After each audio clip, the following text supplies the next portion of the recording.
Nestled deep in the heart of rural America lies the infamous Briarwood Inn, a place where the living are said to commingle with the dead.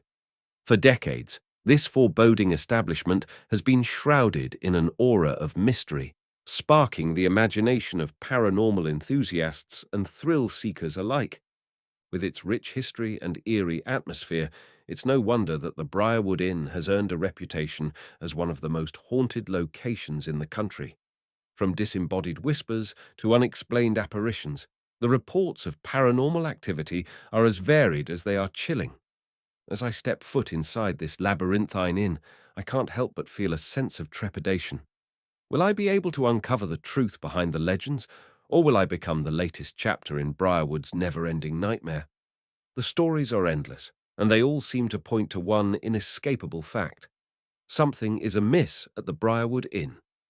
Guests have reported waking up in the dead of night to find shadowy figures towering over their beds, while others claim to have been touched, pushed, or even attacked by an unseen force. Some say it's the ghost of a former owner, a bitter and vengeful spirit who refuses to leave the inn. Others claim it's the restless energy of former guests, forever trapped in the labyrinthine corridors of the hotel. But what's really going on here? Is the Briarwood Inn a hotbed of paranormal activity, or is it simply a case of mass hysteria? As I delve deeper into the mysteries of this foreboding inn, I'll be talking to guests, staff, and even former owners to get to the bottom of the haunting. Many of the guests who've had encounters with the paranormal claim that the activity is confined to specific areas of the inn, such as the third floor or the basement. These hotspots seem to be the epicenter of the haunting, but what's causing it? Some guests have reported strange noises, like children laughing or doors slamming, even when there's no one around. Others have captured unexplained apparitions on camera or experienced inexplicable temperature fluctuations that seem to defy the laws of physics. Whatever the cause, one thing's for sure. The Briarwood Inn is a place where the veil between the worlds seems to be at its thinnest.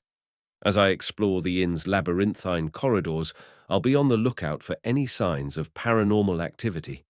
As I dig deeper into the history of the Briarwood Inn, I uncover a tangled web of secrets and tragedies that seem to be connected to the haunting.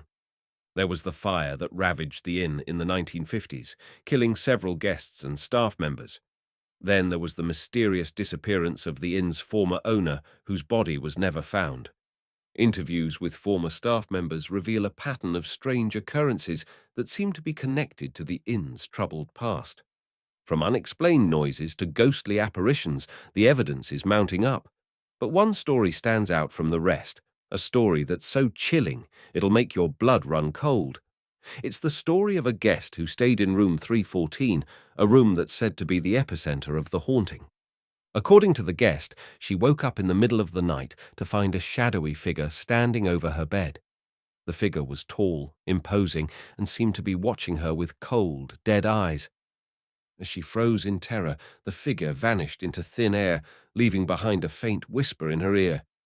"You shouldn't be here."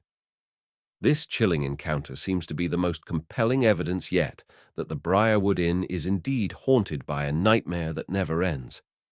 But what does it mean, and what's the significance of room 314? As I wrap up my investigation into the haunting of the Briarwood Inn, I'm left with more questions than answers. Is the inn really haunted, or is it just a case of mass hysteria? Whatever the truth may be, one thing's for sure. The Briarwood Inn is a place that'll leave you sleeping with the lights on. Thanks for joining me on this eerie exploration of the Briarwood Inn. If you've had any experiences with haunted places, be sure to share them with me in the comments below. And if you're feeling brave, be sure to check out my other videos about haunted locations, if you dare.